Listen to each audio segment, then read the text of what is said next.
Majd bevonul a sereg. Miután felállt a két hadsereg, a magyar honvédő és az osztrák hadsereg, remélhetőleg elkezdődik a csata.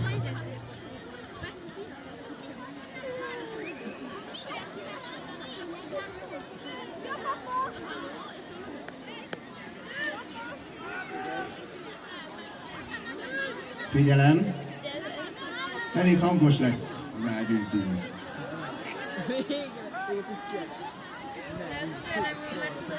Mindenki húzza le a fejét.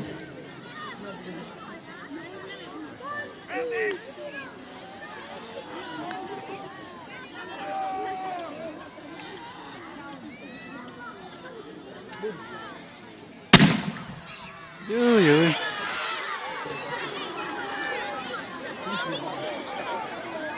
Alig látszanak szegények.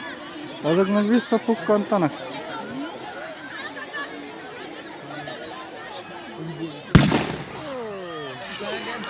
És milyen hangos volt ez a félelmetes 6 fontos ágyú a magyar oldalról. 6 pontos. Osztrákok megpróbálják megtölteni, jó hangosra lefolytani. Lehet figyelni, hogyan töltődik meg az ágyú. Mindenféle mozdulatok és feladatsorok vannak, mire egy ágyú lőképessé válik. Megnézik, hogy nem maradt benne valami.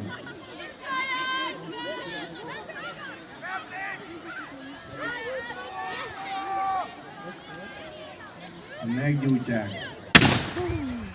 Ez jó nagyobb pukkan. Az ágyú tisztítását. Kihúzzák az ágyúban lévő elgyúrant töltett maradékokat. Igen. Még egyszer megfotorják, megtisztítják. Parancsnokot, de nem sikerült neki természetesen. Összecsapnak. Lehet látni, milyen fürge, milyen ügyes a huszár. A vértes nagyon jól. Visszavonul, pont rossz oldalra. Hát az ilyen apróságra nem adunk. És elmenekül. Több se kell erre. A huszár parancsnoknak nem hagyja annyiba.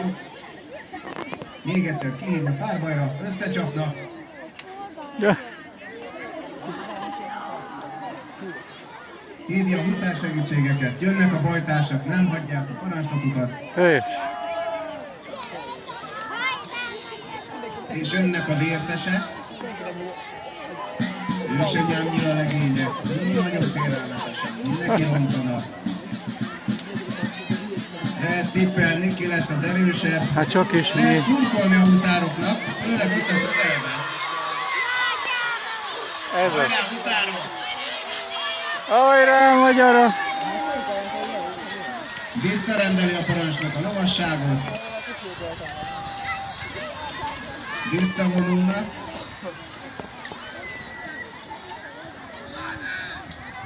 Vannak. Újjon a gyengébb.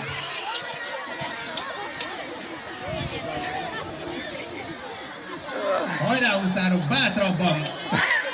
Hangosabban, nem hallják a csata hevébe.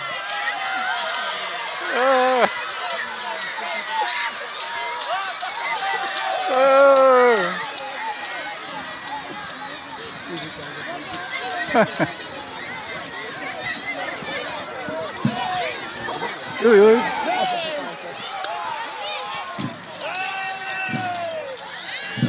És úgy látom, visszahívja huszárjaink a parancsnok, visszaállnak álláspontjukra, csatarendbe rendeződnek majd. A vértesek is kifújják magukat, előkészülnek a következő összecsapásra. És közben megindult az osztrák sorgyalogság. Egyik legfélelmetesebb fegyverleme volt a... Elindul a váci nemzetőrség. Jönnek a gyalogok.